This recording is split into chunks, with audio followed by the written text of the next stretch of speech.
അവനും പുത്രനും പരിശുദ്ധാത്മാവിനും സ്തുതി, ആദിയിലെ പോലെ എപ്പോഴും എപ്പോഴും എന്നേക്കും ആമീൻ. മാറാനാത്ത് യൂട്യൂബ് ചാനലിലൂടെ എല്ലാ ഞായറാഴ്ചത്തെയും വിശുദ്ധ കുർബാനയ്ക്ക് ഒരുക്കമാകുന്ന വചന ശുശ്രൂഷകൾ ശ്രവിക്കുവാനായിട്ട് കാതോർത്തിരിക്കുന്ന എല്ലാ പ്രിയപ്പെട്ട ദൈവമക്കൾക്കും ക്രിസ്തുയേശുവിന്റെ നാമത്തിൽ സ്നേഹവന്ദനം മുന്നമേ അറിയിക്കട്ടെ. എല്ലാവരെയും ഈ ശുശ്രൂഷയിലേക്ക് ഒത്തിരി സ്നേഹത്തോടെ സ്വാഗതം ചെയ്യുന്നു. പ്രിയമുള്ളവരെ, പെന്തക്കോസ്തിക്ക് ശേഷം വരുന്ന 9ാമത്തെ ഞായറാഴ്ചയാണ് ഈ ഞായറാഴ്ച. പിതാക്കന്മാർ നമ്മൾക്ക് ധ്യാനിക്കുവാനും പഠിക്കുവാനുമായിട്ട് ക്രമീകരിച്ചിരിക്കുന്ന വേദഭാഗങ്ങൾ വിശുദ്ധ മത്തായിയുടെ സുവിശേഷം 13-ാം അധ്യായം 24 മുതൽ 35 വരെ വാക്യങ്ങൾ സന്ധ്യയുടെ വായനയായിട്ടും, പ്രഭാതത്തിൻ്റെ വായനയിൽ അതേ അധ്യായത്തിൽ തന്നെ 13-ാം അധ്യായം 36 മുതൽ 43 വരെ വാക്യങ്ങളുമാണ്. പഴയ നിയമ വായന വിശുദ്ധ കുർബാനയ്ക്ക് മുമ്പുള്ളത് ആവർത്തന പുസ്തകം 4-ാം അധ്യായം 1 മുതൽ 6 വരെ വാക്യങ്ങളും, സദൃശവാക്യങ്ങൾ 13-ന്റെ 1 മുതൽ 7 വരെ വാക്യങ്ങളും, യെശയ്യാ പ്രവചനം 24-ാം അധ്യായത്തിൻ്റെ 1 മുതൽ 5 വരെ വാക്യങ്ങളുമാണ്.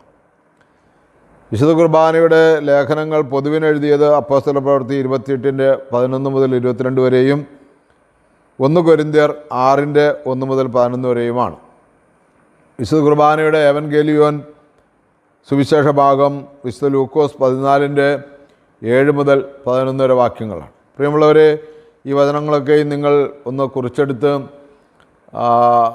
വായിക്കുകയും ധ്യാനിക്കുകയും ചെയ്യേണ്ട ആവശ്യമാണ്. നമുക്കിപ്പോൾ ഇതിൻ്റെ ഒരു എക്സ്പ്ലനേഷൻ, ഒരു വിശദീകരണത്തിലേക്ക് കർത്താവ് നമ്മളെ പരിശുദ്ധാത്മാവിനാൽ നയിക്കാൻ വേണ്ടി നമുക്കൊരു വാക്ക് പ്രാർത്ഥിക്കാം. ഈ വായനകളും ധ്യാനങ്ങളും ഒരുക്കങ്ങളെല്ലാം നമ്മുടെ വ്യക്തിജീവിതത്തിനും കുടുംബജീവിതത്തിനും സാമൂഹ്യ ജീവിതത്തിനും ഏറെ പ്രയോജനം ചെയ്യത്തക്കവണ്ണം നമുക്ക് കരുതലുള്ളവരായിരിക്കാം. പരിശുദ്ധാത്മാവിനാൽ നയിക്കപ്പെടുവാൻ വേണ്ടി നമുക്ക് പ്രാർത്ഥിക്കാം. ഈ വചനങ്ങളൊക്കെ നമുക്ക് ക്രമീകരിച്ച് തന്ന നമ്മുടെ സഭാപിതാക്കന്മാരെ ഓർത്ത് പ്രാർത്ഥിക്കാം. ഞങ്ങൾ അത്യധികമായി സ്നേഹിക്കുന്ന സ്വർഗീയപിതാവേ, നല്ല സമയത്തിനായി നന്ദിയോടെ സ്തുതിക്കുന്നു, സ്തോത്രം ചെയ്യുന്നു, മഹത്വപ്പെടുത്തുന്നു. പരിശുദ്ധാത്മാവിനാൽ ഞങ്ങളെ നിറയ്ക്കണമേ, തിരുരക്തത്താൽ ഞങ്ങളെ കഴുകണമേ, വിശുദ്ധീകരിക്കണമേ, അഭിഷേകം ചെയ്യണമേ. Hallelujah, hallelujah, hallelujah. യേശുവേ നന്ദി, യേശുവേ സ്തുതി, യേശുവേ സ്തോത്രം. പരിശുദ്ധാത്മാവേ നന്ദി, പരിശുദ്ധാത്മാവേ സ്തുതി, പരിശുദ്ധാത്മാവേ ആരാധന, പരിശുദ്ധാത്മാവേ സ്തോത്രം. പരിശുദ്ധ അമ്മേ, ദൈവമാതാവേ, സകല വിശുദ്ധന്മാരെ, ശുദ്ധിമതികളെ, ഈ ഇന്നത്തെ ശുശ്രൂഷയ്ക്ക് വേണ്ടി പ്രാർത്ഥിക്കണമേ.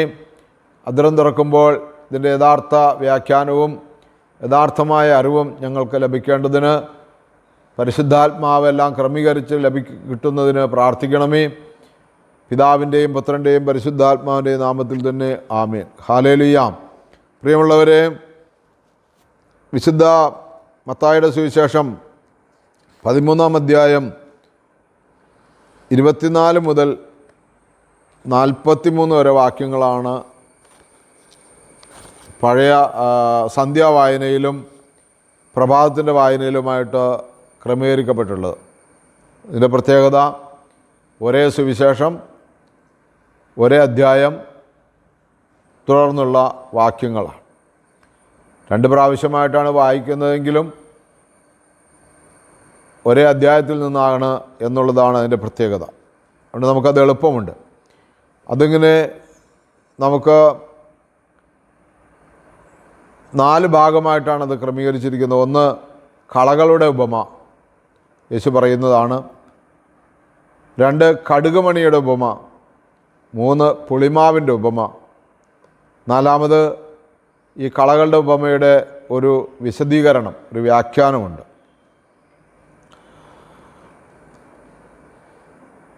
ഇപ്പോൾ നമുക്ക് മത്തായിയുടെ സുവിശേഷത്തിൽ തന്നെ ആരംഭിക്കാം. 13-ാം അധ്യായം ആരംഭിക്കുമ്പോൾ കളകളുടെ ഉപമയിൽ പറയുന്നത്, വിതക്കാരൻ ഒരുവൻ വയലിൽ നല്ല വിത്ത് വിതയ്ക്കുന്നതിനോട് സ്വർഗരാജ്യത്തെ ഉപമിക്കാമെന്നാണ്. അപ്പോൾ കളകളുടെ ഉപമയിൽ പറയുന്നത് സ്വർഗരാജ്യത്തിൻ്റെ അനുഭവമാണ് ഈ വിത്ത് വിത എന്നുള്ളതാണ്. എങ്ങനെയാണ്? ആളുകൾ ഉറക്കമായപ്പോൾ അവൻ്റെ ശത്രു വന്ന് ഗോതമ്പിനിടയിൽ കള വിതച്ചിട്ട് കടന്നു കളഞ്ഞു. ചെടികൾ വളർന്ന് കതിരായപ്പോൾ കളകളും പ്രത്യക്ഷപ്പെട്ടു. വേലക്കാർ ചെന്ന് വീട്ടുടമസ്ഥനോട് ചോദിച്ചു, യജമാനെ നീ വയലിൽ നല്ല വിത്തല്ലേ വിതച്ചത്, പിന്നെ കളകളുണ്ടായത് എവിടെ നിന്ന്? അവൻ പറഞ്ഞു, ശത്രുവാണ് ഇത് ചെയ്തത്. വേലക്കാർ ചോദിച്ചു, ഞങ്ങൾ പോയി കളകൾ പറിച്ചു കൂട്ടട്ടെ? അവൻ പറഞ്ഞു, വേണ്ട. കളകൾ പറിച്ചെടുക്കുമ്പോൾ അവയോടൊപ്പം ഗോതമ്പ് ചെടികളും നിങ്ങൾ പിഴുതു കളഞ്ഞെന്ന് വരും. കൊയ്ത്തുവരെ അവ രണ്ടും ഒരുമിച്ച് വളരട്ടെ. കൊയ്ത്തുകാലത്ത് ഞാൻ കൊയ്ത്തുകാരോട് പറയും, ആദ്യമേ കളകൾ ശേഖരിച്ച് തീയിൽ ചുട്ടുകളയുവാൻ അവ കെട്ടുകളാക്കി വയ്ക്കുവിൻ. ഗോതമ്പ് എൻ്റെ ധാന്യപ്പുരയിൽ സംഭരിക്കുവിനും. പ്രിയമുള്ളവരെ, ദൈവരാജ്യത്തിനെ ഉപമിച്ചുകൊണ്ട് കളകളുടെ ഉപമ കർത്താവ് പറയുമ്പോൾ, വിതക്കാരൻ വിതച്ച് രാത്രി ഉറങ്ങിയപ്പോൾ ശത്രു വന്ന് അവൻ്റെ ഗോതമ്പിനിടയിൽ കള വിതച്ചിട്ട് കടഞ്ഞു കളഞ്ഞു. അപ്പോൾ ഇതിൻ്റെ വ്യാഖ്യാനം കർത്താവ് പറയുന്നത് എങ്ങനെയാണ്? അതിൻ്റെ 36 മുതൽ വാക്യങ്ങളിൽ പ്രഭാതത്തിൻ്റെ വായനയിലേക്ക് വരുമ്പോൾ അതിൻ്റെ വ്യാഖ്യാനം ഇങ്ങനെയാണ്: നല്ല വിത്ത് വിതയ്ക്കുന്നവൻ മനുഷ്യപുത്രനാണ്. നല്ല വിത്ത് വിതയ്ക്കുന്നവൻ മനുഷ്യപുത്രൻ. മനുഷ്യപുത്രൻ എന്ന് പറഞ്ഞാൽ യേശു ക്രിസ്തു. വയല് ലോകം. നല്ല വിത്ത് രാജ്യത്തിൻ്റെ പുത്രന്മാരും കളകൾ ദുഷ്ടൻ്റെ പുത്രന്മാരുമാണ്. നല്ല വിത്ത് ദൈവത്തിൻ്റെ മക്കളും കളകൾ ദുഷ്ടൻ്റെ മക്കളുമാണ് എന്ന് നമ്മുടെ കർത്താവ് പറയുകയാണ്. ശത്രു പിശാചാണ്, കൊയ്ത്ത് യുഗാന്ത്യമാണ്. വളരെ സിമ്പിളാണ് എൻ്റെ വ്യാഖ്യാനം. ശത്രു പിശാചാണ്, കൊയ്ത്ത് യുഗാന്ത്യമാണ്. കൊയ്ത്തുകാർ ദൈവദൂതന്മാരും. കളകൾ ശേഖരിച്ച് അഗ്നിക്കിരയാക്കുന്നത് എങ്ങനെയോ അങ്ങനെ തന്നെ യുഗാന്ത്യത്തിലും സംഭവിക്കും. മത്തായിയുടെ സുവിശേഷം 25-ാം അധ്യായത്തിൽ നമ്മൾ വായിക്കുന്നുണ്ട്, മനുഷ്യപുത്രൻ മാലാഖമാരുടെ മഹത്വത്തിൽ വരുമ്പോൾ ഇടയൻ ചെമ്മരിയാടുകളെ കോലാടുകളിൽ നിന്ന് വേർതിരിക്കുന്ന പോലെ ദുഷ്ടരെയും നല്ലവരെയും തമ്മിൽ വേർതിരിക്കും. നല്ലവരെ വലതുവശത്തും ദുഷ്ടരെ ഇടതുവശത്തും നിർത്തും. നല്ലവരോട് ദൈവത്തിൻ്റെ രാജ്യം അവകാശമാക്കിക്കൊള്ളാൻ പറയും. അതിന് നിങ്ങൾ ഭൂമിയിൽ ഇന്നതൊക്കെ നിങ്ങൾ ചെയ്തിട്ടുണ്ട് എന്ന് പറയും. ദുഷ്ടരോട് പറയും, നിങ്ങൾ ഭൂമിയിൽ ഇന്നതൊക്കെ ചെയ്തില്ല എന്ന് പറയും. അങ്ങനെ യുഗാന്ത്യത്തിൽ നല്ലവരെയും ചീത്തവരെയും ഒരുമിച്ച് ന്യായം വിധിക്കുമെന്നുള്ള തിരുവചനമാണ്. നമ്മൾ മനസ്സിലാക്കേണ്ടത്, ഒരിക്കൽ നമ്മളെ ന്യായം വിധിക്കുന്ന സ്ഥലത്ത് നമ്മൾ നിൽക്കേണ്ടതായിട്ട് വരുമെന്നുള്ളതാണ് തിരിച്ചറിയേണ്ടത്. എപ്പോഴും ഓർത്തിരിക്കേണ്ട 4 കാര്യങ്ങളിൽ മരണം, ന്യായവിധി, സ്വർഗം, നരകം. ഇത് നമ്മൾ ഓർത്തിരിക്കണമെന്നുള്ളത് നമ്മുടെ പിതാക്കന്മാർ നമ്മളെ പഠിപ്പിച്ചിരിക്കുന്നതാണ്. മരണം, ന്യായവിധി, സ്വർഗം, നരകം. അപ്പോൾ ശത്രു വന്ന് വിതച്ചാലും, ഇവിടെ യേശു പറയുന്നത്, ഈ വേലക്കാർ ചെന്ന് ചോദിച്ചു, ഈ കളകൾ പറിച്ചു കളയട്ടെ എന്ന്. അപ്പോൾ യേശു പറയുന്നത് എങ്ങനെയാണ്? മത്തായിയുടെ സുവിശേഷം 13-ാം അധ്യായത്തിൻ്റെ 29-ാമത്തെ വാക്യം. അവൻ പറഞ്ഞു, വേണ്ട. കളകൾ പറിച്ചെടുക്കുമ്പോൾ അവയോടൊപ്പം ഗോതമ്പ് ചെടികളും നിങ്ങൾ പിഴുതു കളഞ്ഞെന്ന് വരാം. കളകൾ പറിച്ചെടുക്കുമ്പോൾ നിങ്ങൾ അവയോടൊപ്പം ഗോതമ്പ് ചെടികളും പിഴുത് കളഞ്ഞെന്ന് വരാം. എന്ന് പറഞ്ഞാൽ നല്ലവരെയും തിന്മപ്പെട്ടവരെയും വേർതിരിക്കുന്നത് ദൈവമാണ്. അത് യുഗാന്ത്യത്തിലാണ് എന്നുള്ളത് കൊണ്ട് ഇന്നവരെയും ആര് നല്ലത് ആര് ചീത്ത എന്ന് വിധിക്കുവാനുള്ള യാതൊരു അധികാരവും നമുക്ക് യോഗ്യതയും ദൈവം തന്നിട്ടില്ല. അതാണ് നിങ്ങൾ പറിക്കണ്ട, അത് നിങ്ങൾ പറിച്ചാൽ ചെടികളും പിഴുതു വരാം എന്ന് യേശു പറഞ്ഞത്. ഹല്ലേലൂയ. അതുകൊണ്ട് പ്രിയമുള്ളവർ, റഷ്യൻ കവിയായ സോൾഷെനിറ്റ്സിൻ പറയുന്നു, നന്മ തിന്മകളെ വേർതിരിക്കുന്ന രേഖ രാജ്യങ്ങളുടെ മധ്യത്തിലൂടെയോ വർഗങ്ങളുടെ ഇടയിലൂടെയോ പാർട്ടികൾക്ക് നടുവിലൂടെയോ അല്ല കടന്നു പോകുന്നത്. അത് ഓരോ മനുഷ്യൻ്റെയും ഹൃദയത്തിലൂടെയും എല്ലാ മനുഷ്യഹൃദയങ്ങളിലൂടെയുമാണ്. ഹല്ലേലൂയ. ഒന്നുകൂടി പറയാം. നന്മ തിന്മകളെ വേർതിരിക്കുന്ന രേഖ രാജ്യങ്ങളുടെ മധ്യത്തിലൂടെയോ വർഗങ്ങളുടെ ഇടയിലൂടെയോ പാർട്ടികൾക്ക് നടുവിലൂടെയോ അല്ല കടന്നു പോകുന്നത്. അത് ഓരോ മനുഷ്യൻ്റെയും ഹൃദയത്തിലൂടെയും എല്ലാ മനുഷ്യ ഹൃദയങ്ങളിലൂടെയുമാണ്. നന്മയാരാണ് തിന്മയാരാണെന്ന് മറ്റുള്ളവരിലൂടെയോ അല്ലെങ്കിൽ നല്ല രാജ്യം ഏതാണ്, മോശരാജ്യം ഏതാണ്, നല്ല നേതാവ് ആരാണ്, ചീത്ത നേതാവ് ആരാണ്, നല്ല പാർട്ടി ഏതാണ്, ചീത്ത പാർട്ടി ഏതാണെന്നൊന്നും വേർതിരിക്കുന്നത് ഈ ഇതിലൂടെയൊന്നുമല്ല അതിൻ്റെ മാർഗരേഖ കടന്നു പോകുന്നത്. മാർഗരേഖ കടത്തിവിടേണ്ടതും കടന്നു പോകേണ്ടതും ഓരോ വ്യക്തിത്വങ്ങളിലൂടെയാണ്. അപ്പോൾ ഓരോ വ്യക്തിത്വങ്ങളിലൂടെയും എല്ലാ മനുഷ്യഹൃദയങ്ങളിലൂടെയും ഈ നന്മ തിന്മ കടന്നു പോകണമെങ്കിൽ അവിടെ നമുക്ക് പരിശുദ്ധാത്മാവിൻ്റെ സഹായമില്ലാതെ സാധ്യമല്ല.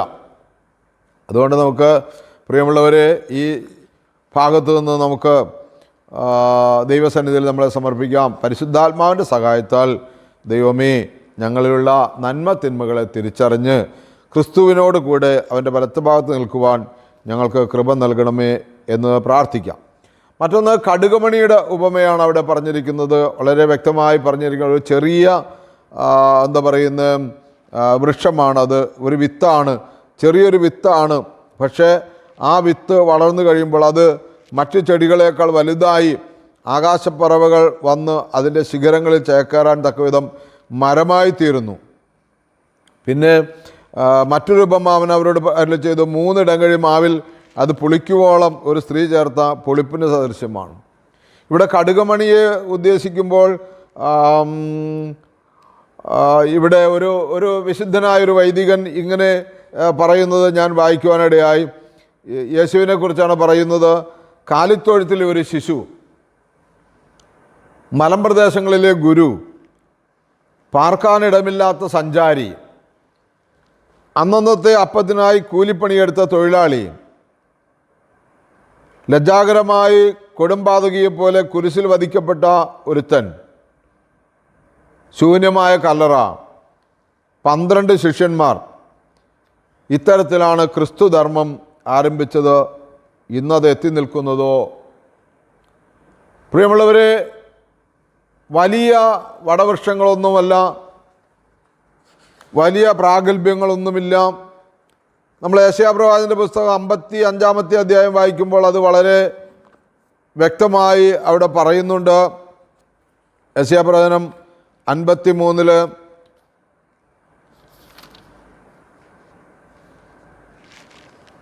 ശ്രദ്ധാർഹമായ രൂപഭംഗിയോ ഗാംഭീര്യമോ ആകർഷകമായ സൗന്ദര്യമോ അവനുണ്ടായിരുന്നില്ല. അവൻ മനുഷ്യരാൽ നിന്ദിക്കപ്പെടുകയും ഉപേക്ഷിക്കപ്പെടുകയും ചെയ്തു. അവൻ വേദനയും ദുഃഖവും നിറഞ്ഞവനായിരുന്നു. അവനെ കണ്ടവർ മുഖം തിരിച്ചു കളഞ്ഞു. ഇതാണ് യേശുക്രിസ്തുവിനെ കുറിച്ച് യെശയ്യാപ്രവചനം 53-ാമത്തെ അധ്യായത്തിൽ പറഞ്ഞിരിക്കുന്നത്. 2 മുതൽ വാക്യങ്ങൾ. വരണ്ട നിലത്തെ തൈച്ചെടി പോലെ അവൻ അവിടുത്തെ മുമ്പിൽ വളർന്നു എന്നാണ്. പ്രിയമുള്ളവരെ, അത് വളർന്നു വലുതായി. കാലിത്തൊഴുത്തിലെ ഈ ശിശു വളർന്നു വലുതായി ഇന്ന് ലോകമെങ്ങും പടർന്ന് പന്തലിച്ച് അനേകർക്ക് ആശ്വാസത്തിൻ്റെയും അനേകർക്ക് സ്നേഹത്തിൻ്റെയും സമാധാനത്തിൻ്റെയും സംരക്ഷണത്തിൻ്റെയും വാതിലായി മാറി. യേശുവിൻ്റെ ആശയങ്ങൾ, യേശു പ്രചരിപ്പിച്ച തിരുവചനങ്ങളൊക്കെയും ഇന്നും ലോകത്ത് അനേകർക്ക് സമാധാനമായി മാറിക്കൊണ്ടിരിക്കുന്നു. അതുകൊണ്ടാണ് പ്രിയമുള്ള ഒരു കടുകുമണി. അപ്പോൾ ഇതിലൂടെ നാം മനസ്സിലാക്കേണ്ടത് നാം ആര് എന്നുള്ളതല്ല, നമ്മുടെ ജീവിതാവസ്ഥ എന്നുള്ളതല്ല. നമ്മളൊരു കുഞ്ഞായിരിക്കാം, ഒരു ചെറുതായിരിക്കാം. ലോകത്തിൻ്റെ മുമ്പിൽ വലിയ സംഭവമൊന്നും ആയിരിക്കില്ല. കാരണം വലിയ സംഭവത്തെക്കുറിച്ചൊക്കെ ദാനിയേൽ പ്രവചനത്തിൽ നമ്മൾ വായിക്കുന്നുണ്ട്. ദാനിയേൽ പ്രവചനം 4-ാം അധ്യായത്തിൽ ആകാശം മുട്ടെ വളർന്ന ഒരു മരത്തെക്കുറിച്ച് പറയുന്നുണ്ട്. അത് നെബൂഖദ്നേസർ രാജാവിൻ്റെ വളർച്ചയെക്കുറിച്ചാണ് പറയുന്നത്. ആകാശം മുട്ട വളർന്നു, ബാബിലോണിൻ്റെ അങ്ങേയറ്റം ഇങ്ങേയറ്റം എല്ലാം വളർന്നു. പക്ഷേ നെബൂഖദ്നേസർ രാജാവ് കണ്ട സ്വപ്നം അത് വലിയ ഭീകരമാണ്. നിങ്ങളൊന്ന് വായിച്ചു നോക്കണം. ദാനിയേൽ പ്രവചനം 4-ാം അധ്യായം. സമയത്തിൻ്റെ പരിമിതിക്കുള്ളിൽ നിന്നുകൊണ്ട് ഞാനത് വ്യാഖ്യാനിക്കുന്നില്ല. അപ്പോൾ എന്നാൽ ആ മനുഷ്യൻ ദൈവത്താൽ ഉപേക്ഷിക്കപ്പെടുകയും വനത്തിലെ മൃഗങ്ങളോട് ചേർന്ന് കാട്ടിലെ പുല്ല് തിന്നുകയൊക്കെ ചെയ്തു. അവിടെ കിടന്ന് പശ്ചാത്തപിച്ചപ്പോൾ അവനിൽ വീണ്ടും ദൈവത്തിൻ്റെ അത്ഭുതകരമായ പ്രവൃത്തി വന്നു ചേരുന്നതാണ്.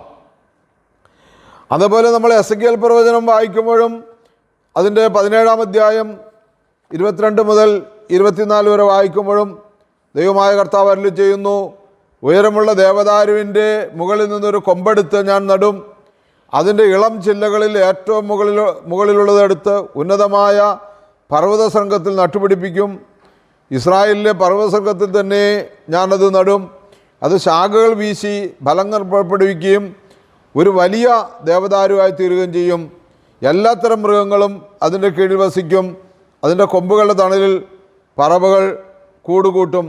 കർത്താവായ ഞാൻ താഴ്ന്ന മരത്തെ ഉയർത്തുകയും ഉയർന്നതിനെ താഴ്ത്തുകയും പച്ചമരത്തെ ഉണക്കുകയും ഉണക്കമരത്തെ തളിർപ്പിക്കുകയും ചെയ്യുന്നുവെന്ന് വയലിലെ വൃക്ഷങ്ങളെല്ലാം അപ്പോൾ അറിയും. പ്രിയമുള്ളവരെ, താഴ്ന്ന മരത്തെ ഉയർത്തും. ഞാൻ ആദ്യം നിങ്ങളെ വായിച്ച് കേൾപ്പിച്ചു 53-ന്റെ 2-ാമത്തെ വാക്യം. അവൻ തൈച്ചെടി പോലെ വരണ്ട നിലത്തെ വൃക്ഷം പോലെ അവിടുത്തെ മുന്നിൽ വളർന്നു എന്നും. താഴ്ന്ന ഒരു മരമായിരുന്നു യേശു. അതിനെ ഒത്തിരി ദൈവം വളർത്തി. ആ യേശുവിൻ്റെ ശിഷ്യരാകുന്ന, ആ യേശുവിൻ്റെ പിൻപാത പറ്റുന്ന നമ്മളെല്ലാവരും നമ്മൾ ആര് എന്ന് നമ്മുടെ ചെറുപ്പമോ നമ്മുടെ അറിവില്ലായ്മയോ നമ്മുടെ ബുദ്ധിമുട്ടുകളോ പ്രയാസങ്ങളൊന്നുമല്ല നോക്കണ്ടേ, നമ്മൾ കർത്താവിലേക്ക് നമ്മളെ ഏൽപ്പിക്കുക എന്നുള്ളതാണ് അതിനകത്തുള്ള പ്രധാനമായ കാര്യം. വീണ്ടും ആ ഭാഗത്ത് നമ്മൾ മത്തായിയുടെ സുവിശേഷം നമ്മൾ വായിക്കുമ്പോൾ പുളിമാവിനെ കുറിച്ച് പറയുന്നത്. ഒരു സ്ത്രീ തൻ്റെ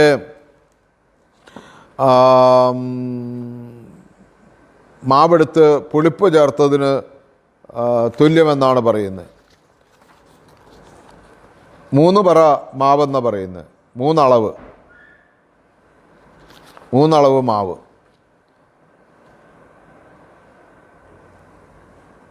കർത്താവ് പറഞ്ഞു, അല്പം പുളിപ്പ് പിണ്ടത്തെ മുഴുവൻ പുളിപ്പിക്കുന്നു. ഈ 3 പറ മാവെന്ന് പറയുമ്പോൾ ഇത് അവളുടെ വീട്ടിലെ ഒരു ആവശ്യത്തെക്കുറിച്ചല്ല അവിടെ സൂചിപ്പിക്കുന്നത്.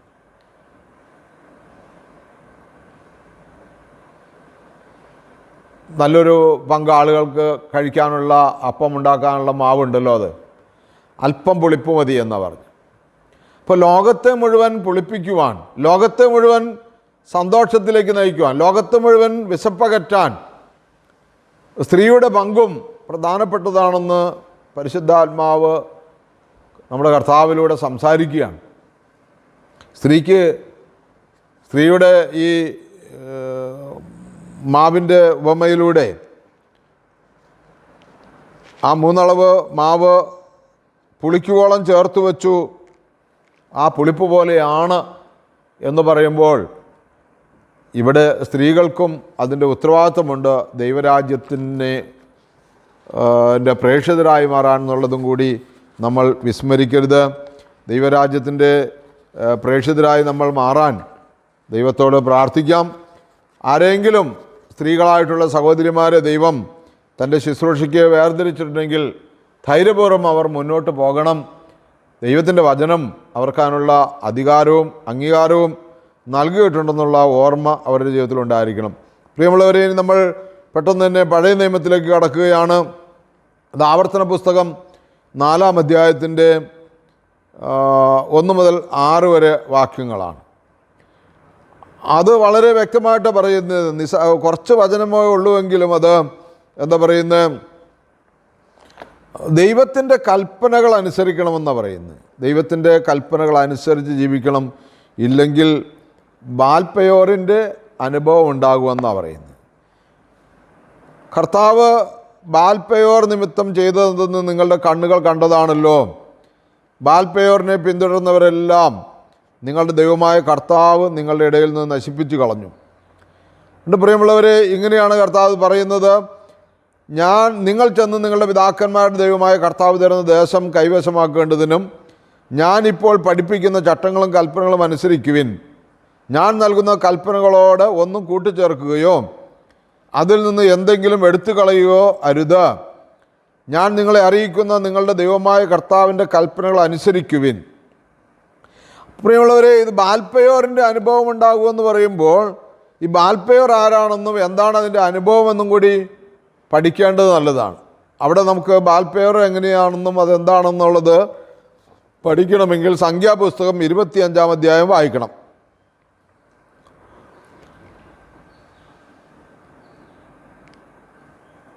സംഖ്യാപുസ്തകം 25-ാം അധ്യായം വായിക്കുമ്പോൾ, ഷിത്തീമിൽ പാർക്കുമ്പോൾ മോവാബ്യ സ്ത്രീകളുമായി ഇസ്രായേൽ ജനം വേശ്യാവൃത്തിയിൽ ഏർപ്പെടാൻ തുടങ്ങി. അവർ തങ്ങളുടെ ദേവന്മാരുടെ ബലികൾക്ക് ഇസ്രായേൽക്കാരെ ക്ഷണിച്ചു. അവർ അവരോട് ചേർന്ന് ഭക്ഷിക്കുകയും ദേവന്മാരെ ആരാധിക്കുകയും ചെയ്തു. അങ്ങനെ ഇസ്രായേൽ പെയോറിലെ ബാലിന് സേവ ചെയ്തു. അവർക്കെതിരെ കർത്താവിൻ്റെ കോപം ജ്വലിച്ചു. അവിടുന്ന് മോശയോട് അരുളി ചെയ്തു, ജനത്തിൻ്റെ തലവന്മാരെ പിടിച്ച് കർത്താവിൻ്റെ മുമ്പാകെ പരസ്യമായി തൂക്കിലിടുക. കർത്താവിൻ്റെ ഉഗ്രകോപം ജനങ്ങളിൽ നിന്ന് മാറിപ്പോകട്ടെ. മോശ ഇസ്രായേലിലെ ന്യായാധിപന്മാരോട് പറഞ്ഞു, നിങ്ങൾ ഓരോരുത്തരും പെയോറിലെ ബാലിൻ്റെ അടിമകളായി തീർന്ന നിങ്ങളുടെ ആളുകളെ വധിക്കുക. മോശയും സമാഗമന കൂടാരവാതിൽക്കൽ വിലപിച്ചുകൊണ്ട് നിന്ന് ഇസ്രായേൽ ജനം മുഴുവനും കാണുകയെ ഒരു ഇസ്രായേൽക്കാരൻ തൻ്റെ വീട്ടിലേക്ക് ഒരു മിദിയാൻ സ്ത്രീയെ കൂട്ടിക്കൊണ്ടുവന്നു.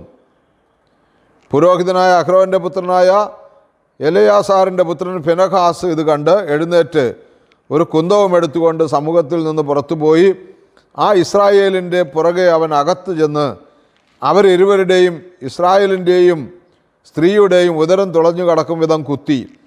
അങ്ങനെ ഇസ്രായേൽ ജനത്തെ ബാധിച്ച മഹാമാരി നിലച്ചു.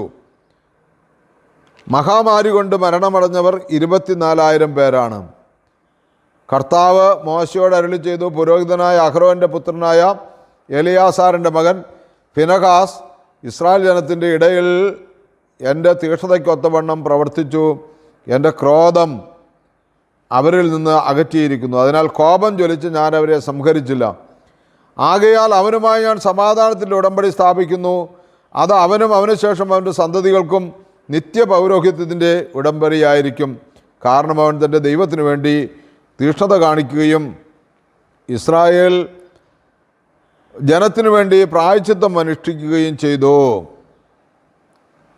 കർത്താവ് മോശയോട് ചെയ്തു, മിദിയാന്യരെ ആക്രമിച്ച് നിശേഷം സംഹരിക്കുക. കാരണം പെയോറിൻ്റെ കാര്യത്തിലും പെയോർ നിമിത്തമുണ്ടായ മഹാമാരിയുടെ നാളിൽ വധിക്കപ്പെട്ട അവരുടെ സഹോദരിയും മിദിയാൻ പ്രമാണിയുടെ മകളുമായ കോസ്ബിയുടെ കാര്യത്തിലും ചെയ്ത ചതിപ്രയോഗങ്ങളാൽ മിദിയാൻകാർ നിങ്ങൾ വളരെയധികം ക്ലേശിപ്പിച്ചു.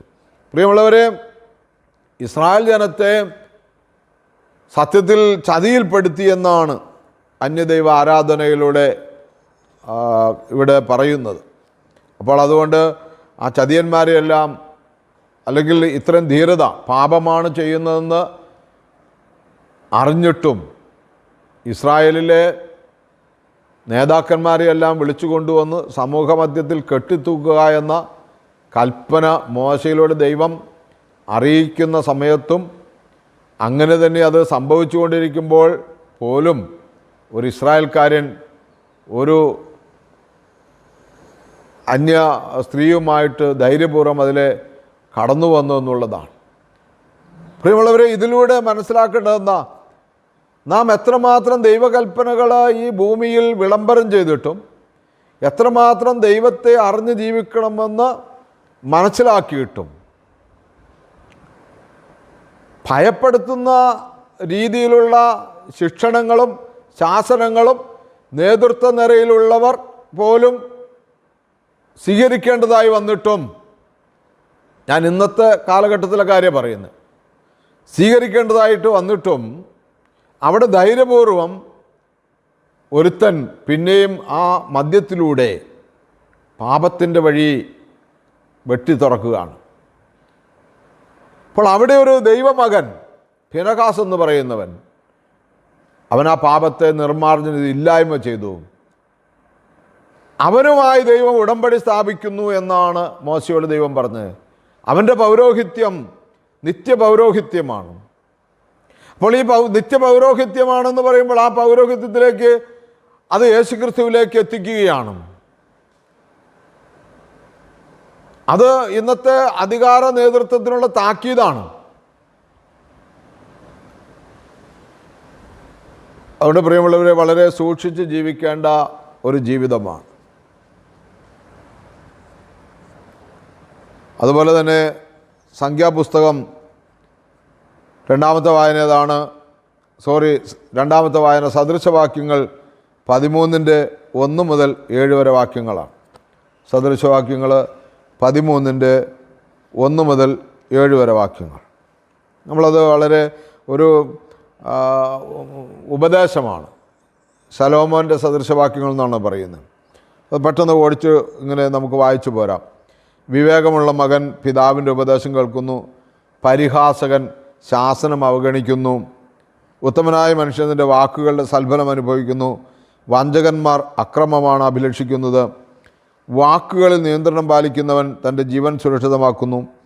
അധരങ്ങളെ നിയന്ത്രിക്കാത്തവൻ നാശമടയുന്നു. എത്ര ആഗ്രഹിച്ചാലും അലസന് ഒന്നും കിട്ടുന്നില്ല. സ്ഥിരോത്സാഹിക്ക് സമൃദ്ധിയായി ലഭിക്കുന്നു. നീതിമാൻ കാപട്യത്തെ വെറുക്കുന്നു. ദുഷ്ടൻ ലജ്ജയും അഭിമാനവും വെടിഞ്ഞ് പ്രവർത്തിക്കുന്നു. സത്യസന്ധമായി പെരുമാറുന്നവന് നീതി കാത്തുകൊള്ളും. ദുഷ്ടനെ പാപം നിലംപതിപ്പിക്കുന്നു. ഒരുവൻ ധനികനെന്ന് നടിക്കുന്നു എങ്കിലും അവന് യാതൊന്നുമില്ല. അപരൻ ദരിദ്രനെന്ന് നടിക്കുന്നു എങ്കിലും അവന് ധാരാളം സമ്പത്തുണ്ട്. പ്രിയമുള്ളവരെ, ഇതൊക്കെ നമ്മൾ വായിച്ച് നമ്മുടെ വഴികൾ ഏത് രീതിയിലാണ് എന്ന് പരിശോധിക്കുക. സദൃശവാക്യങ്ങൾ അല്ലെങ്കിൽ സുഭാഷിതങ്ങളെന്ന് പറയുന്നത് നമുക്ക് ഒരുപാട് ജ്ഞാനം തരുന്ന വാക്കുകളാണല്ലോ, മഹത് വചനങ്ങളാണല്ലോ. അതുകൊണ്ട് നമുക്ക് അടുത്ത ഒരു വായന, മൂന്നാമത്തെ വായന യെശയ്യാപ്രവചനം 24-ാം അധ്യായത്തിലേക്ക് നമുക്ക് കടന്നു പോകാം. വളരെ വ്യക്തമായി അവിടെ പറയുന്നുണ്ട്. യെശയ്യാപ്രവചനം 24-ൻ്റെ 1 മുതൽ 5 വരെ വാക്യങ്ങളാണ്. അതും മുൻ വായനയോട് ചേർന്ന് നിൽക്കുകയാണ്. കർത്താവ് ഭൂമിയെ ശൂന്യവും വിജനവുമാക്കി തീർക്കും. അവിടുന്ന് അതിൻ്റെ ഉപരിതലത്തെ ഞെരിച്ച് അതിലെ നിവാസികളെ ചിതറിക്കും.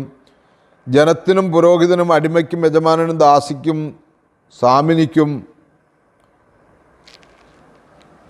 വാങ്ങുന്നവനും വിൽക്കുന്നവനും വായ്പ കൊടുക്കുന്നവനും വായ്പ വാങ്ങുന്നവനും ഉത്തമർണനും അധർമ്മണനും ഒന്നുപോലെ സംഭവിക്കും.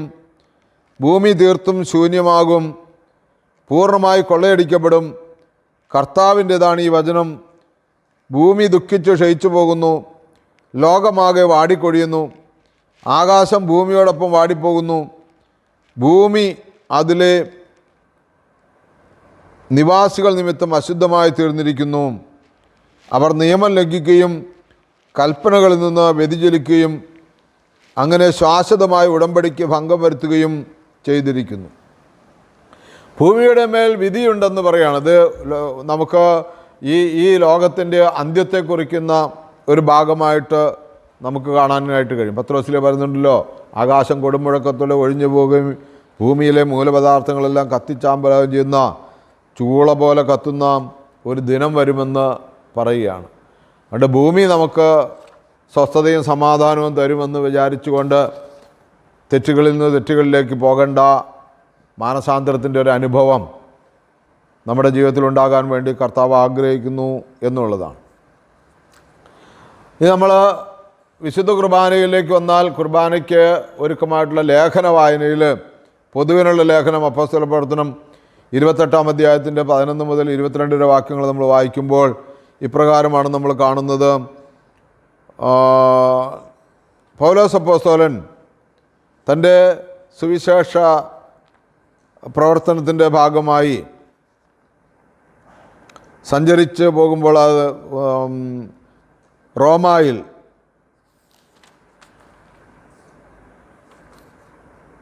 ചെന്നു ചേരുകയാണ്. പ്രത്യേക ഒരു സാഹചര്യത്തിലാണ് അവിടെ എത്തിച്ചേരുന്നത്. വലിയ പ്രതിസന്ധികളിലൂടെയും അപകടങ്ങളിലൂടെയൊക്കെ കടന്നാണ് അവിടെ എത്തിച്ചേരുന്നത്.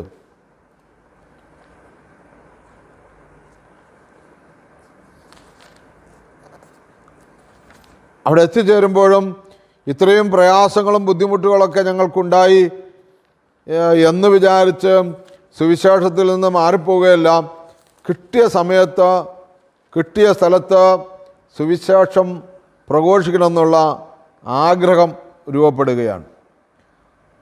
അവർ വലിയ അപകടത്തിൽ, കപ്പലപകടത്തിലൊക്കെ പെട്ട് മാൾട്ട എന്ന് പറയുന്നൊരു സ്ഥലത്തൊക്കെ ചെന്ന് ചേർന്ന് കടലിൽ ഒന്ന് രക്ഷപ്പെട്ട് ദ്വീപിലെത്തിയെങ്കിലും അവിടെ പൗലോസിനെ വീണ്ടും ഒരു പാമ്പ് കടിക്കുന്നു.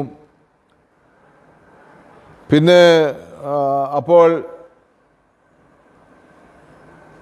ഇവൻ വലിയ പാപിയാണെന്നും അതുകൊണ്ടാണ് ഇവനിങ്ങനെ വന്നതൊക്കെ ഒന്നും ആ നാട്ടിൽ ജനങ്ങൾ പറയുന്നു. എന്നാൽ അവിടെ പൂബ്ലിയസ് എന്ന് പറയുന്ന അവിടുത്തെ ഒരു നേതാവിനെ പനി പിടിച്ച് കിടന്ന് അവനെ സൗഖ്യപ്പെടുത്തിയപ്പോൾ അവൻ പൗലോസ് ആ നാട്ടുകാരുടെ എല്ലാം കണ്ണിലുണ്ണിയായി. അങ്ങനെ അവർ അവിടുന്ന് യാത്ര പുറപ്പെടുകയാണ്. ആ നാട്ടുകാരുടെ വലിയ സഹായത്തോടെ ഇവർക്ക് ആവശ്യമുള്ള സാധനങ്ങളെല്ലാം കൊടുത്ത് അവരവിടുന്ന് യാത്ര പുറപ്പെട്ടു. അവരങ്ങനെ റോമിൽ വന്ന് ഇറങ്ങിയ കാര്യമാണ് ഇവിടെ പ്രതിപാദിക്കുന്നത്. റോമായിലെത്തിയപ്പോൾ ഈ പൗലോസ് ലീഗ അവിടുത്തെ യഹൂദ നേതാക്കന്മാരെ കണ്ടു. അവിടെ യഹൂദന്മാർ താമസിക്കുന്നുണ്ടായിരുന്നു. അവരെ കണ്ട് അവരോട് ഒരു ദിവസം കൂടി വരാൻ പറഞ്ഞു. അവരോട് ദൈവവചനം പ്രസംഗിച്ചു എന്നുള്ളതാണ്. യഹൂദന്മാരോട് ദൈവവചനം പ്രസംഗിച്ചതിൻ്റെ ഭാഗമായിട്ടും ജാതികളോട് ദൈവവചനം പ്രസംഗിച്ചതിൻ്റെ ഭാഗമായിട്ടും യഹൂദന്മാരൊക്കെ കൂടി ചേർന്ന് പൗലോസിനെ ശിക്ഷിക്കാനുള്ള ഏർപ്പാടാക്കി, കൊന്നുകളയാനുള്ള ഏർപ്പാടാക്കി ഉള്ള ആ ഒരു യാത്രയിലാണ്, അല്ലെങ്കിൽ ഒരു ഉപരിവിചാരണയ്ക്ക് ഇവരുടെ കൂടെ അടുത്ത് നിന്നാൽ കൊല്ലപ്പെടുമെന്നുള്ള ചിന്തയിൽ നിന്ന് ഒരു ഉപരിവിചാരണയ്ക്ക് പൗലോസ് തയ്യാറായി. അത് പട്ടാള മേധാവികളെ അറിയിക്കുകയും അവർ വഴി യാത്ര പുറപ്പെട്ടപ്പോഴാണ് ഇത്തരം ദുരിതങ്ങളും സങ്കടങ്ങളൊക്കെ ഉണ്ടായത്. സാധാരണക്കാരാണെങ്കിൽ പ്രിയമുള്ളവരെ, ഇത്രയും ദുരിതങ്ങളും ഇതൊക്കെ വന്നിട്ട് ഇനിയും മുന്നോട്ട് പോകണമോ എന്ന് ചോദിക്കും. ഇവിടെയാണ് ദൈവവചനത്തിൻ്റെ ആകർഷണം. ദൈവവചനത്തിൻ്റെ ആകർഷണത്തിൽ, അല്ലെങ്കിൽ ക്രിസ്തു യേശുവിലുള്ള ബന്ധത്തിൽ എത്ര ദുരിതങ്ങളുണ്ടായാലും എത്ര സങ്കടങ്ങളുണ്ടായാലും വീണ്ടും മുന്നോട്ട് പോകും. ഇവിടെ യഹൂദന്മാരെ കണ്ടപ്പോൾ അവരെ വിളിച്ചു കൂട്ടിയിട്ട് ഒരു ദിവസം നിശ്ചയിച്ചിട്ട് അവരോട് ദൈവവചനം പ്രസംഗിക്കുന്ന പൗലോസിനെയാണ് പ്രിയമുള്ളവരെ നമ്മൾ ഈ സമയത്ത് കാണുന്നത്. അവിടെ നമ്മളെ ആ ആകർഷണം, ആ ക്രിസ്തുവിൻ്റെ വചനം നമുക്ക് എന്തെല്ലാം ദുരിതങ്ങൾ വന്നാലും എന്തെല്ലാം പീഡനങ്ങൾ വന്നാലും, പൗലോസിൻ്റെ വാക്കിൽ തന്നെ പറഞ്ഞാൽ ആപത്തോ നഗ്നതയോ പട്ടിണിയോ വാളോ എന്തു തന്നെ വന്നാലും ക്രിസ്തുവിൻ്റെ സ്നേഹത്തിൽ നിന്ന് എന്നെ വേർപിരിക്കാൻ സാധ്യമല്ല എന്ന് പറയുന്ന ആ തിരുവചനത്തിലൂടെ നമ്മൾ മുന്നോട്ട് പോകണം. നമ്മുടെ കൺമുമ്പിൽ കാണുന്ന ഒരാളോട് ക്രിസ്തു നൽകുന്ന സമാധാനത്തെക്കുറിച്ച് സംസാരിക്കണം, ക്രിസ്തു കൊടുക്കുന്ന രക്ഷയെക്കുറിച്ച് സംസാരിക്കണം. എന്തോരം ആളുകൾ സങ്കടപ്പെട്ടും വേദനിച്ചും ദുരിതത്തിലുമായി കഴിയുന്നു.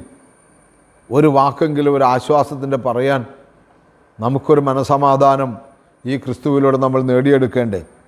അതുപോലെ പ്രിയമുള്ളവരെ, കൊരിന്ത്യ ലേഖനം, രണ്ടാമത്തെ ലേഖനം നമ്മൾ വായിക്കുന്നത് 1 കൊരിന്ത്യർ 6:1-11 വാക്യങ്ങളാണ്. അത് വായിച്ചാൽ നമുക്ക് ഇന്നത്തെ സഭയുടെ അവസ്ഥ കണ്ടിട്ട് നമുക്ക് സങ്കടം വരും. നമ്മളൊക്കെ എത്രയോ നേരത്തെ പ്രേക്ഷിത വേലയ്ക്ക് ഇറങ്ങേണ്ടതായിരുന്നു എന്ന ചിന്ത വരും. എത്ര നേരത്തെ നമ്മൾ കർത്താവിനെ അറിയേണ്ടതായിരുന്നു എന്നുള്ള ചിന്ത വരും. പ്രിയമുള്ളവരെ, തുടക്കം തന്നെ ഇതാണ്, വിശ്വാസികളുടെ വ്യവഹാരത്തെക്കുറിച്ച് സംസാരിക്കുന്നത്. നിങ്ങളിൽ ആർക്കെങ്കിലും ഒരു സഹോദരനെ പറ്റി പരാതി ഉണ്ടാകുമ്പോൾ അവൻ വിശുദ്ധരെ സമീപിക്കുന്നതിന് പകരം നീതിരഹിതരായ വിജാതിയുടെ വിധി തേടാൻ മുതിരുന്നുവോ? വിശുദ്ധർ ലോകത്തെ വിധിക്കുമെന്ന് നിങ്ങൾക്കറിവില്ലേ? നിങ്ങൾ ലോകത്തെ വിധിക്കേണ്ടവരായിരിക്കെ നിസ്സാര കാര്യങ്ങളെക്കുറിച്ച് വിധി കൽപ്പിക്കാൻ അയോഗ്യരാകുന്നത് എങ്ങനെ? സ്വയം പരിശോധനയ്ക്ക് പറയുകയാണ്, നിങ്ങളുടെ ഇടയിലെ പ്രശ്നങ്ങൾ തീർക്കാൻ നിങ്ങളിൽ തന്നെ ആരുമില്ലേ എന്നും. ദൈവദൂതന്മാരെ എന്ന് പറഞ്ഞാൽ തെറ്റിപ്പോയ ദൂതന്മാരെ വരെ വിധിക്കേണ്ടവരാണ് നിങ്ങളെന്ന് അറിയുന്നില്ല എന്ന ചോദ്യം. അത്രമാത്രം എന്താ പറയുന്നത്, മഹത്വം ലഭിച്ച ദൈവമക്കൾ, ദൈവമനുഷ്യർ സത്യദൈവത്തെ അറിയാത്ത ആളുകളുടെ ഇടയിൽ പോയി പ്രശ്നം പരിഹരിക്കാൻ ചെല്ലുമ്പോൾ പ്രിയമുള്ളവരെ ഓർക്കുക, ഇന്നത്തെ കേസും കോടതിയും കാര്യങ്ങളൊക്കെ എന്തുകൊണ്ട് നമ്മൾ പരാജയപ്പെടുന്നു, എന്തുകൊണ്ട് നമുക്ക് നീതി കിട്ടുന്നില്ല, എന്തുകൊണ്ട് നമുക്ക് സ്വസ്ഥത കിട്ടുന്നില്ല, എന്തുകൊണ്ട് നമുക്ക് സമാധാനം കിട്ടുന്നില്ല എന്ന് നമ്മൾ പരിശോധിച്ചറിയേണ്ടതുണ്ട്. ദൈവത്തിൻ്റെ വചനം കൊണ്ടാണ് നമ്മളെ പരിശോധിക്കേണ്ടത്. സ്വന്തം സഹോദരങ്ങൾക്ക് പോലും എതിരെ കേസിന് പോകാൻ പാടുണ്ടോ എന്ന് പൗലോസ്ലീഹ ചോദിക്കുകയാണ്. നിങ്ങളെ ലജ്ജിപ്പിക്കാനാണ് ഞാനിത് പറയുന്നത്. 5-ാമത്തെ വാക്യം പറയുകയാണ്, നിങ്ങളെ ലജ്ജിപ്പിക്കാനാണ് ഞാനിത് പറയുന്നത്. സഹോദരർ തമ്മിലുള്ള വഴക്കുകൾ തീർക്കാൻ മാത്രം ജ്ഞാനിയായ ഒരുവൻ പോലും നിങ്ങളുടെ ഇടയിൽ ഇല്ലെന്ന് വരുമോ?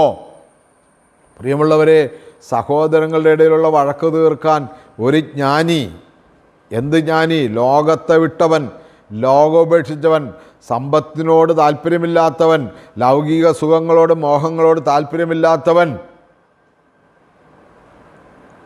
നിങ്ങളുടെ ഇടയിൽ ഇല്ലേ? യേശുക്രിസ്തുവിൻ്റെ പ്രസംഗം കേട്ടുകൊണ്ടിരുന്നപ്പോൾ ജനക്കൂട്ടത്തിൽ നിന്ന് ഒരുത്തൻ വിളിച്ചു ചോദിച്ചു, ഗുരു, ഞാനുമായി എൻ്റെ സഹോദരനുമായി പിതൃസ്വത്ത് പങ്കുവെക്കാൻ കൽപ്പിച്ചാലും? യേശു ചോദിച്ചു, ആരാണ് എന്നെ നിങ്ങളുടെ സ്വത്ത് ഭാഗം ചെയ്യുന്നവനും വിധികർത്താവുമായിട്ട് നിയമിച്ചിരിക്കുന്നത്?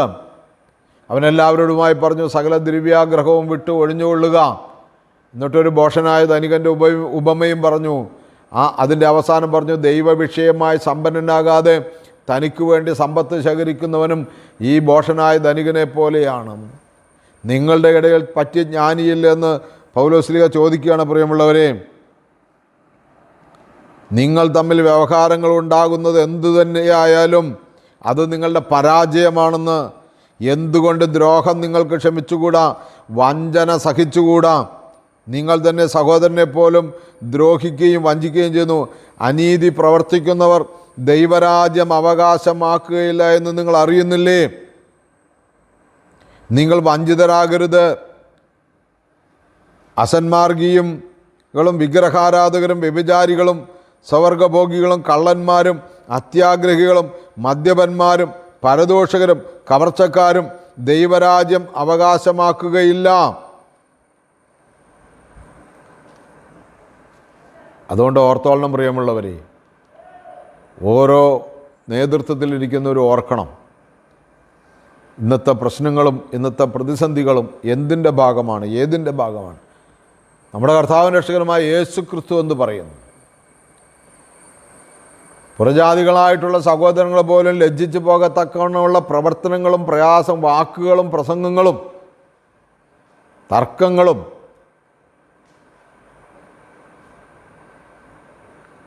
അവനവൻ്റെ കൂട്ടത്തിലുള്ളവരെ പോലും ഇല്ലായ്മ പറഞ്ഞ് പ്രചരിപ്പിക്കുന്ന ഫേസ്ബുക്ക് പോസ്റ്റുകളും വാട്സാപ്പ് ഗ്രൂപ്പുകളും ഇന്ന് എത്രയാണ്. അതുകൊണ്ട് സ്വയം പരിശോധനയ്ക്ക് വിധേയമാക്കണം. വിശുദ്ധ കുർബാനയ്ക്ക് ലേഖനങ്ങളൊക്കെ വായിച്ച് ശുശ്രൂഷക്കാരൻ്റെ കടമ തീർന്നു എന്നുള്ള രീതിയിൽ പോകരുത്. വായിക്കുന്ന ശുശ്രൂഷകനും മനസ്സിലാകണം, കേൾക്കുന്ന എല്ലാവർക്കും മനസ്സിലാകണം, പ്രസംഗിക്കുന്ന ആൾക്ക് മനസ്സിലാകണം, സഭയുടെ ഭരണാധികാരികൾക്ക് മനസ്സിലാകണം, മാനസാന്തരമുണ്ടാകണം. അല്ലെങ്കിൽ സുവിശേഷത്തിൻ്റെ പൂർണ്ണതയിലേക്ക് വരുന്ന ഏവൻഗേലിയോൻ ഭാഗത്ത് പറയുന്ന പോലെ ഭവിക്കും. ഏവൻഗേലിയോൻ വിശുദ്ധ ലൂക്കോസിന്റെ സുവിശേഷം 14:7 മുതൽ 11 വാക്യങ്ങളാണ്. തന്നെത്താൻ ഉയർത്തുന്നവൻ താഴ്ത്തപ്പെടും, തന്നെത്താൻ താഴ്ത്തുന്നവൻ ഉയർത്തപ്പെടും. നമ്മൾ ആദ്യം വായിച്ചു കേട്ടില്ലേ, ഒരു ശിശു. ആരാണ് ശിശു? കാലിത്തൊഴുത്തിലെ ഒരു ശിശു, മലമ്പ്രദേശങ്ങളിലെ ഗുരു, പാർക്കാനിടമില്ലാത്ത സഞ്ചാരി, അന്നത്തെ അപ്പത്തിനായി കൂലിപ്പണിയെടുത്ത തൊഴിലാളി, ലജ്ജാകരമായ കൊടുംപാതകിയെപ്പോലെ കുരിശിൽ വധിക്കപ്പെട്ട ഒരുത്തൻ, ശൂന്യമായ കല്ലറ, 12 ശിഷ്യന്മാർ. ഇത്തരത്തിലാണ് ക്രിസ്തുധർമ്മം ആരംഭിച്ചത്.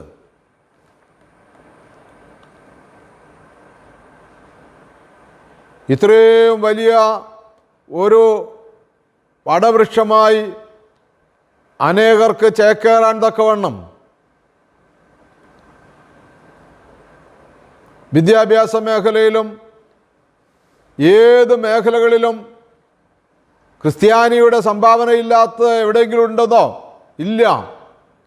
എല്ലായിടത്തും ക്രിസ്ത്യാനിറ്റി മനുഷ്യൻ്റെ വളർച്ചയ്ക്ക്, മനുഷ്യൻ്റെ നന്മയ്ക്ക് കാരണമായതാണ് മിഷണറിമാരുടെ പ്രവർത്തനങ്ങൾ മൂലം. എന്നാൽ ഇന്ന് ക്രിസ്ത്യാനി എന്ന് കേൾക്കുന്നത്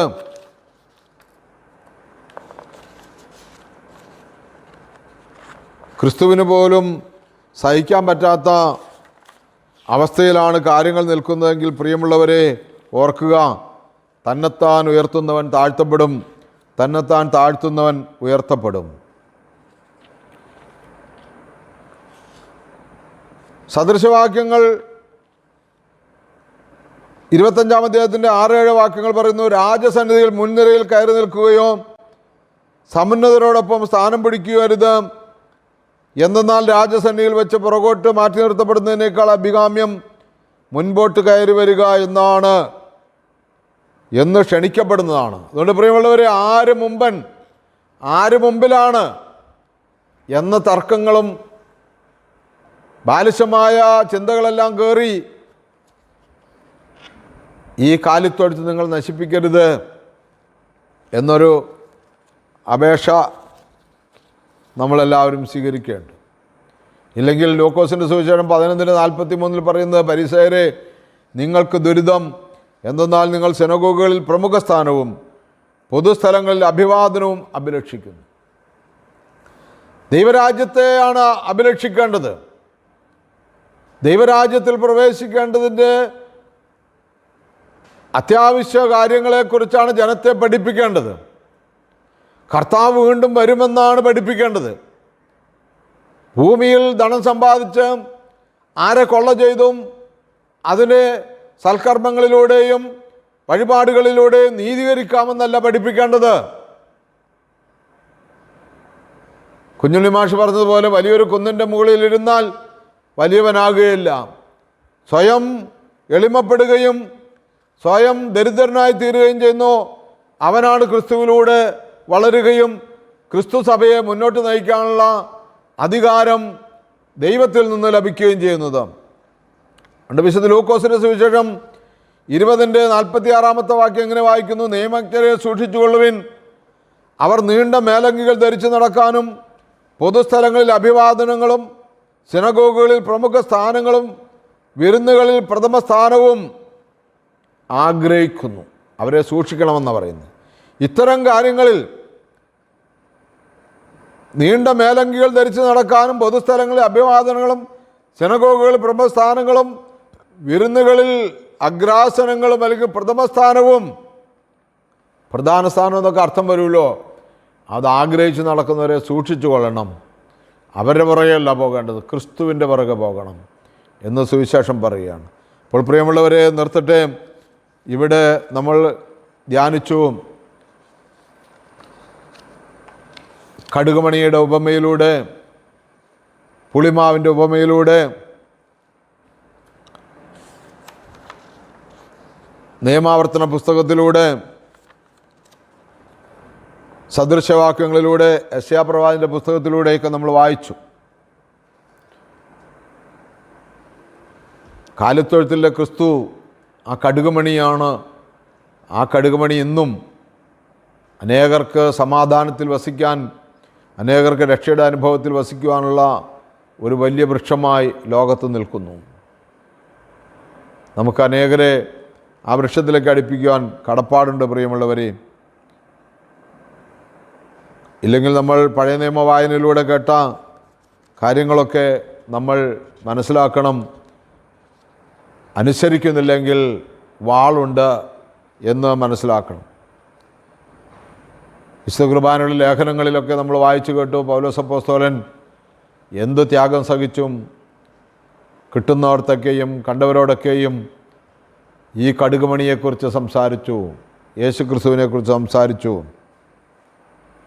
കൊരിന്ത്യ ലേഖനത്തിൽ അങ്ങനെ വിശുദ്ധിയിലേക്ക് വന്ന, വിശ്വാസ ജീവിതത്തിലേക്ക് വന്ന ആളുകളുടെ അപജയങ്ങൾ പൗലോസ്ലീഹ പരിചയപ്പെടുത്തി. ഇന്ന കാര്യങ്ങളിൽ നിങ്ങൾക്ക് പരാജയം സംഭവിച്ചിരിക്കുന്നു, നിങ്ങൾ ക്രിസ്തുവിൻ്റെ സാക്ഷ്യത്തിൽ നിന്ന് മാറിയിരിക്കുന്നു.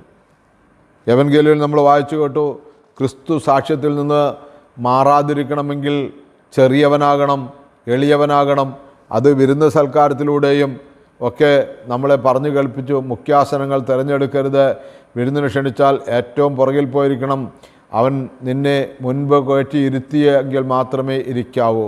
അതുകൊണ്ട് പ്രിയമുള്ളവരെ, ക്രൈസ്തവ സഭയുടെ ആരംഭം ഇന്ന് നശിച്ചു പോകും, നാളെ നിന്നു പോകുമെന്ന് യഹൂദന്മാർ വ്യാമോഹം കണ്ടുവെങ്കിൽ, അന്ന് ജാതികൾ വ്യാമോഹിച്ചുവെങ്കിൽ, അത് വളരെ പുറകിൽ നിന്ന സമൂഹത്തിൻ്റെ വളരെ പുറകിൽ നിന്ന ഇസ്രായേൽ നസ്രത്തിൽ നിന്ന് വല്ല നന്മയും വരുമോ എന്ന് ചോദിക്കാനിടയായ മഹത്വാന്മാരും മഹാന്മാരും മഹത്വവൽക്കരിക്കപ്പെടുവരും ഒന്നുമില്ലാവുന്നിടത്ത് ഒരു ചെറിയ കടുകുമണി വിതയ്ക്കപ്പെട്ടു. അത് ദൈവത്തിൻ്റെ പരിശുദ്ധാത്മാവ് പിന്നെ അതിനെ മുന്നോട്ട് കയറ്റി നിർത്തിയെങ്കിൽ ആ ക്രിസ്തുവിൻ്റെ സാക്ഷികളായി നമ്മൾ മുന്നോട്ട് കയറാൻ മുമ്പിൽ ചെന്നിരിക്കാനുള്ള വ്യഗ്രത കൂട്ടരുത്. ഏറ്റവും എളിയവനായി, ഏറ്റവും ചെറിയവനായി പുറകിൽ നിൽക്കുക. പരിശുദ്ധാത്മാവെടുത്ത് മുന്നിൽ കയറ്റും. സത്യം, യാഥാർത്ഥ്യം തിരിച്ചറിയുക, പ്രാർത്ഥിക്കുക, മുന്നോട്ട് പോവുക. ഈ വചന ശുശ്രൂഷ നാളത്തെ വിശുദ്ധ കുർബാനയിൽ പങ്കുചേരുന്നതിന്, ബലിയർപ്പണത്തിന് നമുക്ക് നല്ല ധ്യാനമായി മാറട്ടെ. ദൈവത്തിൻ്റെ പരിശുദ്ധാത്മാവ് നമ്മൾ നയിക്കട്ടെ. ഒരു വാക്ക് നമുക്ക് ചേർന്ന് പ്രാർത്ഥിക്കാം. ഞങ്ങൾ അത്യധികമായി സ്നേഹിക്കുന്ന സ്വർഗ്ഗപിതാവേ, ഈ നല്ല സമയത്തിനായി നന്ദിയോടെ സ്തുതിക്കുന്നു, സ്തോത്രം ചെയ്യുന്നു, മഹത്വപ്പെടുത്തുന്നു. കേട്ട വചനങ്ങളെ കൊണ്ട് ധന്യരാകുവാൻ ഞങ്ങൾക്ക് കൃപ നൽകണമേ. ഞങ്ങളുടെ ജീവിതത്തിൽ വന്നു പോയിട്ടുള്ള പോരായ്മകളെ പരിഹരിക്കുവാൻ, പരിശോധിക്കുവാൻ, കർത്താവെ നല്ല സത്യകുംഭസാരം നടത്തുവാൻ ഞങ്ങളെ അനുഗ്രഹിക്കണമേ. നല്ലൊരു ആരാധനയിൽ പങ്കെടുത്ത് വിശുദ്ധ കുർബാന അനുഭവിച്ച് കർത്താവിൻ്റെ മക്കളായി ജീവിക്കുവാൻ ഞങ്ങളെ സഹായിക്കണമേ. പരിശുദ്ധാത്മാവ് വഴി നടത്തണമേ. പരിശുദ്ധമ്മേ, ദൈവമാതാവേ, സകല വിശുദ്ധന്മാരെ, ശുദ്ധിമതികളെ, നിങ്ങളോട് ദൈവവചനം പ്രസംഗിച്ച് നിങ്ങളെ വഴി നടത്തിയവരെ ഓർക്കുക എന്ന തിരുവചനത്തെ മുന്നിൽ നിർത്തിക്കൊണ്ട് നിങ്ങളെ ഞങ്ങൾ ഓർക്കുമ്പോൾ നിങ്ങൾ മുമ്പോട്ട് പോയ വഴികളിൽ ഞങ്ങൾക്കും എത്തിച്ചേരുവാൻ ഞങ്ങൾക്ക് വേണ്ടി പ്രാർത്ഥിക്കണമേ. സകലവും ഞങ്ങൾക്കായി കാൽവറിയിൽ ജീവൻ വെച്ച് ഞങ്ങളെ രക്ഷിച്ചു കൊണ്ടെടുത്താം യേശു ക്രിസ്തുവിന്റെ നാമത്തിൽ ചോദിക്കുന്നു. കൃപയുടെ കേട്ടുത്തരം തരുമാറാകണമേ. ആമീൻ. ഹല്ലേലൂയ, ഹല്ലേലൂയ, ഹല്ലേലൂയ. യേശുവേ നന്ദി, യേശുവേ സ്തുതി, യേശുവേ സ്തോത്രം.